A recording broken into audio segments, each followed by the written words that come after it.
Hello students. Last class we discussed about the introduction of three-phase induction motor as well as stator of the three-phase induction motor. In this class we will discuss about the rotor of three-phase induction motor. It is very important part while studying the three-phase induction motor because what is first rotor? Rotor is nothing but the rotating part. This is nothing but the rotating part. Nothing but the rotating part. It will rotates. That means, so in the fan, for example, we have a fan is there. We have fan. Just we take an example. Fan is connected to some shaft and rotates. This is the fan. This part will be rotates, but inside we have part that is stationary. The outside part will be rotates. This is the rotor. Name itself, it's rotating, and inside is the stator. It doesn't rotates. It doesn't rotates, right? So it is very important part of the three-phase induction motor because this induction motor has two types of rotors. While we are designing with the induction motor, we have two types of rotors. The first rotor is the squirrel cage type rotor. Squirrel cage, you know, the squirrel has made some gauge. That cage type of rotor look like a squirrel cage. So, and another one is slip ring type rotor. Another one is the slip ring type rotor.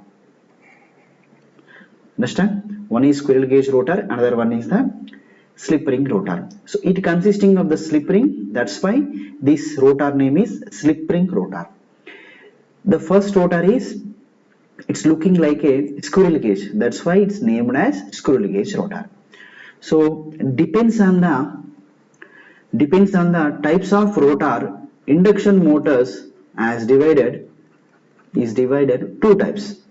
One is squirrel cage induction motor, and another one is slip ring induction motor. So depends on the type. It is squirrel cage induction motor, and the second one is slip ring induction motor. Two types. Now we will discuss each and every part. The first part, squirrel cage rotor, and second is slip ring induction rotor. Look at here. First thing is squirrel cage induction motor. So if you observe here, this is look like a squirrel cage thing. This is look like a squirrel cage. Look at here. This is look like a squirrel cage. So in this is called as the shaft. Shaft means by using this, based on this, it will rotates like this, in this direction or in the any direction, and the shaft is connected to this rotor. This complete part is the nothing but the rotor. This part is the rotor. In this we have this block.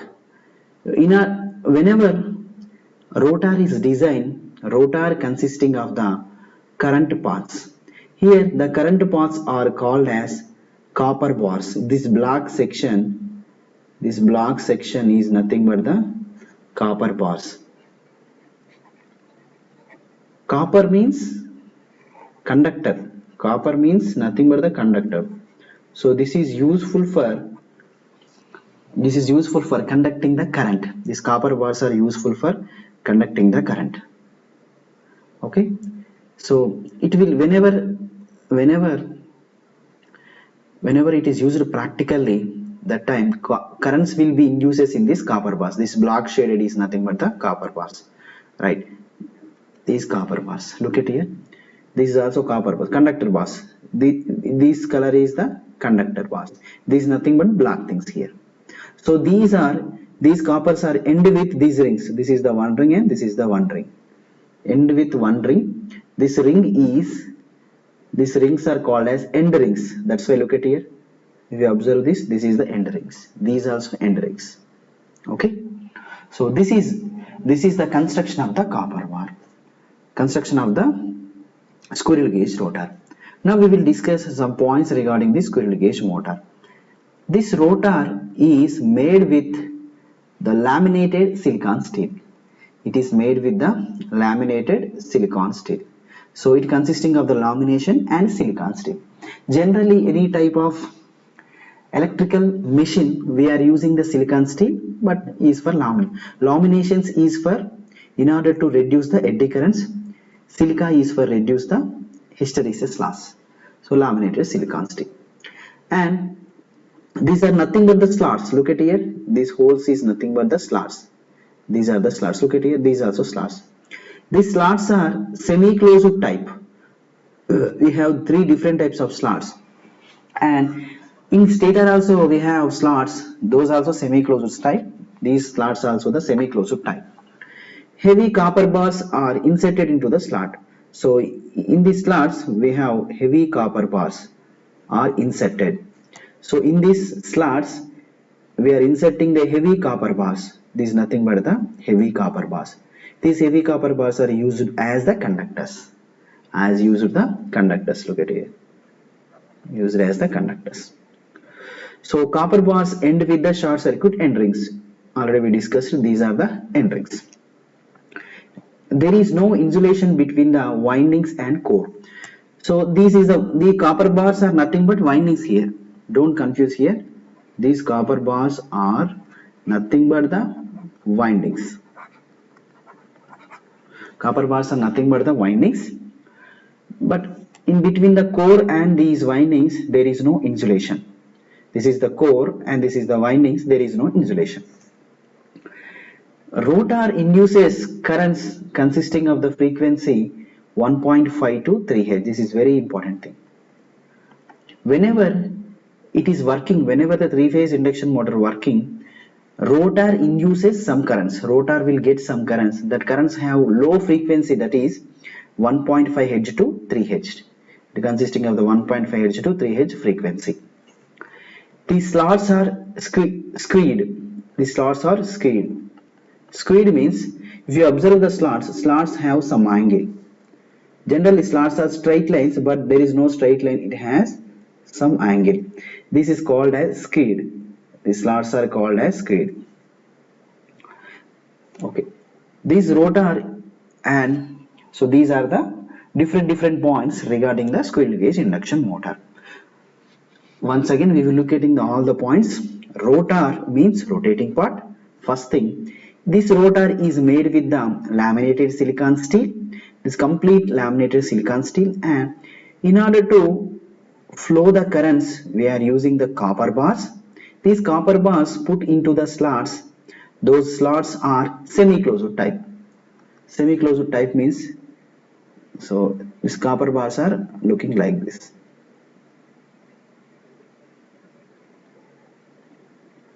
This is called a semi-closed type slot. This is called a semi-closed type slot.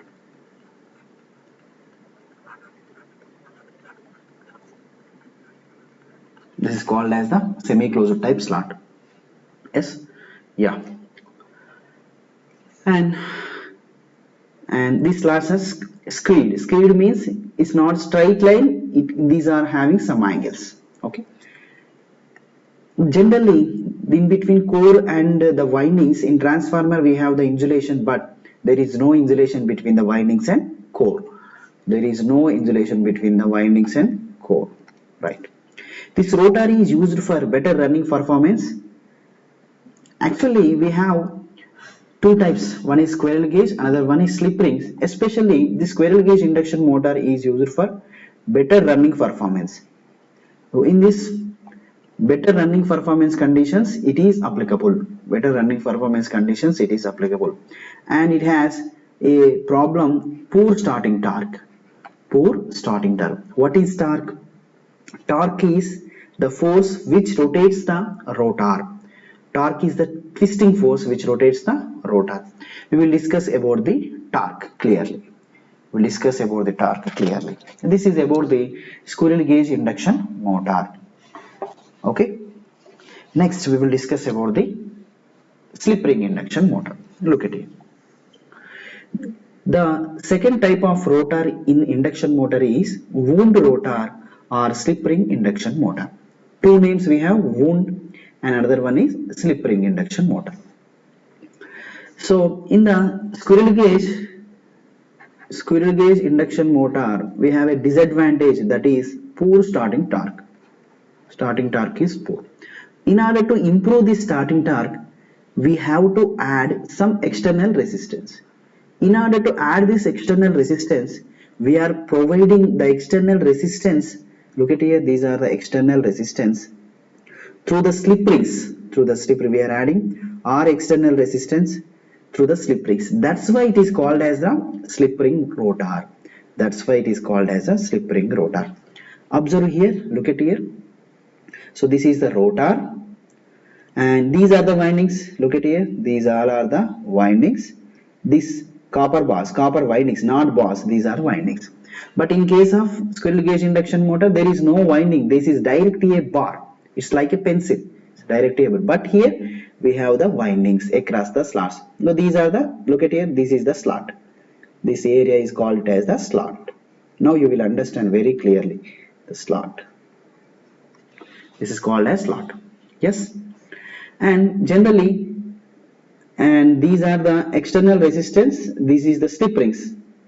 This is the slip ring setup and external resistance. While it rotating, slip rings send this external resistance to the winding. External resistance to the winding. Right. So we will discuss here. Actually, the winding. First, we will discuss some points regarding this. Then we will come to this picture. Then you will clearly understand. Look at it. It consisting of the windings are distributed and short pitched. Generally windings are two types. Windings, different types of windings. Here the windings, full pitch winding and short pitch winding. Full pitch winding and short pitch winding. This full pitch means it cover full slots, complete, it will cover the complete slots. All slots will be covered. But here, incomplete slots, not one or two slots will be incomplete slots. And we have another part, that part is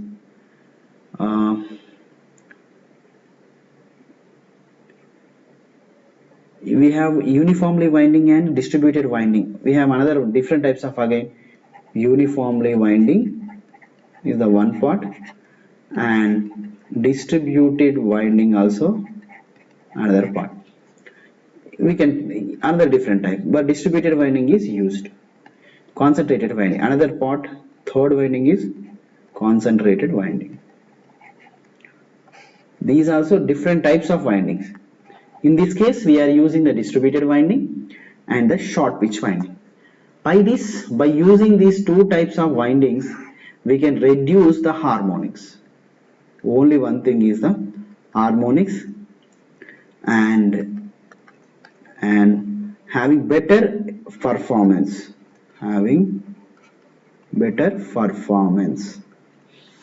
So that's why we are using this condition. Okay. So that is the reason it consists of the windings distributed in short picture. In the squirrel gauge, there is no windings, it is only copper bars. That's why we are not distributed in short picture. And similar to the stator, when we are discussing the stator construction, there is also distributed in short picture winding. Okay. Next, it consisting of the same number of poles as stator. So stator poles will be equal to rotor poles. So this is the stator poles will be equal to the poles of rotor. What is application of the pole? Generally, pole is used for providing the flux. What is the application of the pole? We will discuss here. Pole construction is like this. Pole construction is like this. So pole having some windings. We have these are called slots. These are slots like this. For example, the current direction in these windings are like this, then it is name it as a north pole, and always north ejects flux to the air like this. Flux is like this, and this will be, this flux will be, this flux will be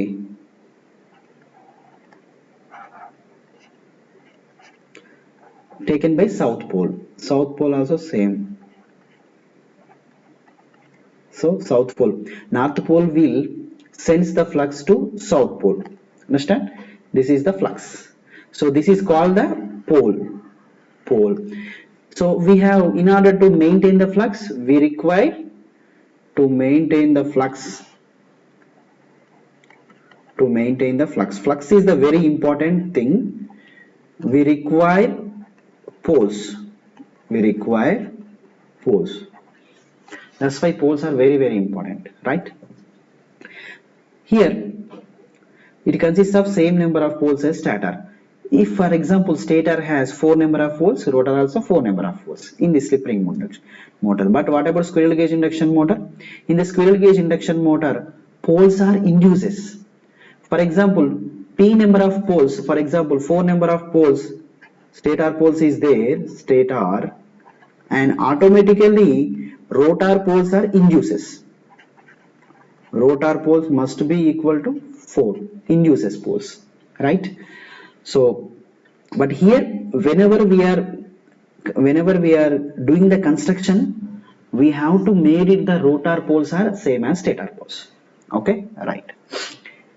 Here, next point, rotor windings must be star connection irrespective of stator connection. Rotor, this connection is star connection. How many types of connections we have? 2 types. One is star connection, another one is delta connection.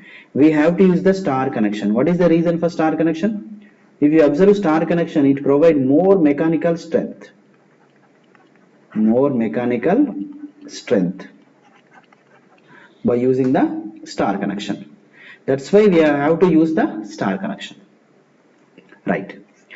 But stator may be star connection or delta connection. Why we are using star or delta? It is 3-phase machine. It takes a 3-phase supply. Alright.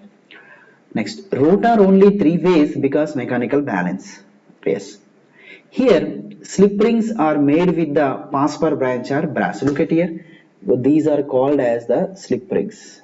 If you observe clearly, this is called as the slip rings.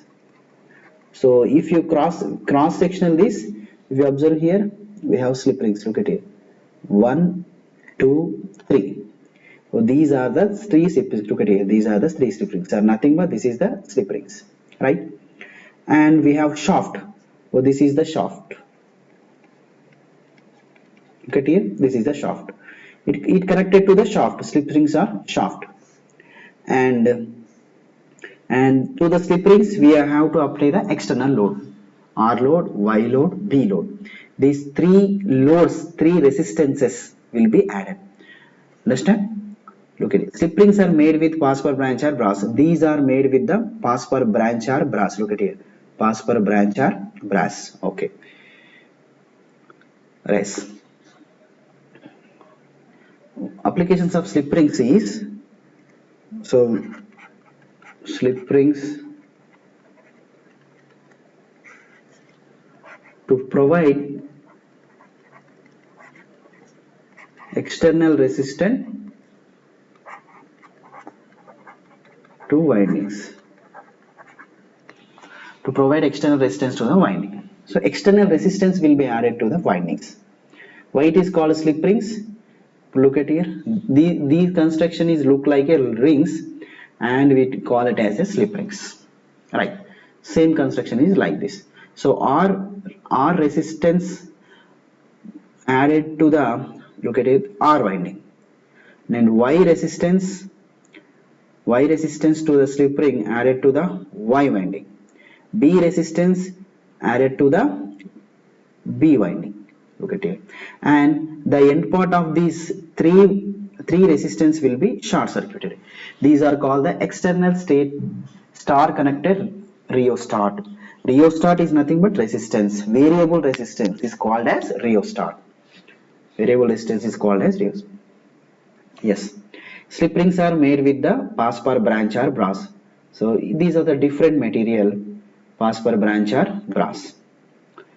Starting torque can be improved by adding the external resistance to the slip rings. This is the main application of the slip rings. By using this, we can add the starting resistance. Starting resistance can be added. Starting resistance can be added. That is the importance of the slip rings. That is the reason here it is starting performance is very good. The slip ring induction motor is very starting torque. But in case of squirrel cage induction motor, running torque is very good, but slip ring induction motor starting torque is very good. Okay, so this is about the rotor construction of the three-phase induction motor. Two types, squirrel cage, other one is slip ring. Okay, thank you.